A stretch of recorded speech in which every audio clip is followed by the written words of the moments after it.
আচ্ছা, আমরা আজকে যেটা দেখতে যাচ্ছি যে একটা পেন ড্রাইভের মধ্যে কি করে একটা অপারেটিং সিস্টেম, যে কোনো অপারেটিং সিস্টেম, যেটা উইন্ডোজ 7 হতে পারে, 8 হতে পারে, উইন্ডোজ 10 হতে পারে, 11ও হতে পারে, তার জন্য একটা পেন ড্রাইভের দরকার পড়ে। আর একটা সফটওয়্যার আমরা ইউজ করি, সেই সফটওয়্যারটা তোমরা দেখতেই পাচ্ছ এখানে, রুফাস। এটার ভার্সন অনেক হতে পারে, এখানে 3.15 ভার্সন আছে। আর লাগে ইমেজ ফাইল, মানে যে অপারেটিং সিস্টেমটা লোড করব, মানে 7, 8 বা 10 বা 11, তার ইমেজ ফাইল। তো এখানে আমাদের 10-এর একটা ইমেজ ফাইল আছে, দুটোই 10-এর ইমেজ ফাইল। তো আমরা একটা ইমেজ ফাইল এখান থেকে ব্যবহার করব, আর এই সফটওয়্যারটা ব্যবহার করব এবং দেখব যে কিভাবে হয়। তো সবার আগে কিন্তু পেন ড্রাইভটা কানেক্ট করে নিতে হবে। আমরা এখানে একটা পেন ড্রাইভ কানেক্ট করে নিয়েছি, তো দেখি কিভাবে হয়। তো সবার প্রথমে সফটওয়্যারটায় ডবল ক্লিক করব, রুফাস, ইয়েস করি।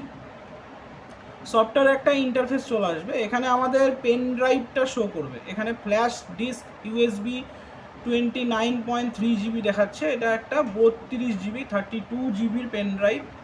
তো ওটা এখানে দেখাবে। যদি একের বেশি পেন ড্রাইভ লাগানো থাকে তাহলে সিলেক্ট করে নিতে হবে এখান থেকে যে কোন পেন ড্রাইভটা মধ্যে অপারেটিং সিস্টেমটা লোড করব। তো আমরা এখানে একটাই পেন ড্রাইভ লাগিয়েছি, তাই একটাই দেখাচ্ছে, এটাতেই অপারেটিং সিস্টেমটা লোড করব।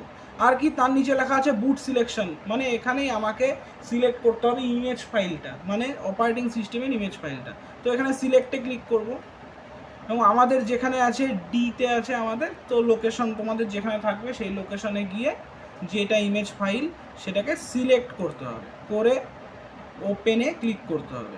ওপেন ক্লিক করার পরে আমাদের নেক্সট কাজ, এখানে দেখাচ্ছে বুট সিলেকশনে এটা হয়ে গেছে সিলেকশন। এবার নেক্সট আমাদের কাজ যে এখানে পার্টিশন স্কিম, এখানে জিপিটি লেখা আছে, জিপিটিটা আমরা চেঞ্জ করে করব MBR, মাস্টার বুট রেকর্ড। তাহলেই আমাদের কিন্তু প্রথম কাজ সম্পূর্ণ হয়ে গেল। এবার এখানে ভলিউম লেভেল, মানে আমি যদি কোনো নাম দিতে চাই তাহলে দিতে পারি, সেক্ষেত্রে আমি দিলাম না এখানে নাম, এই অবস্থাতেই থাকবে। আর অন্য কোনো অপশনে কাজ নেই আমাদের, শুধু স্টার্ট বাটনে ক্লিক করে দেবো। তো প্রথমে আমরা সিলেক্ট করে নিলাম পেন ড্রাইভটা, এইবার ইমেজটা এখান থেকে সিলেক্ট করে লোকেশন দিয়ে আমরা ইমেজটা নিয়ে নিলাম। তারপরে আমরা পার্টিশন স্কিমটাকে MBR করে নিলাম, তারপরে স্টার্টে ক্লিক করলাম। এইবার এখানে ওকে প্রেস করতে হবে, তারপরে আমাদের ওয়েট করতে হবে 100% হওয়ার জন্য। তো আমরা এখানে ভিডিওটা পজ করে দিচ্ছি।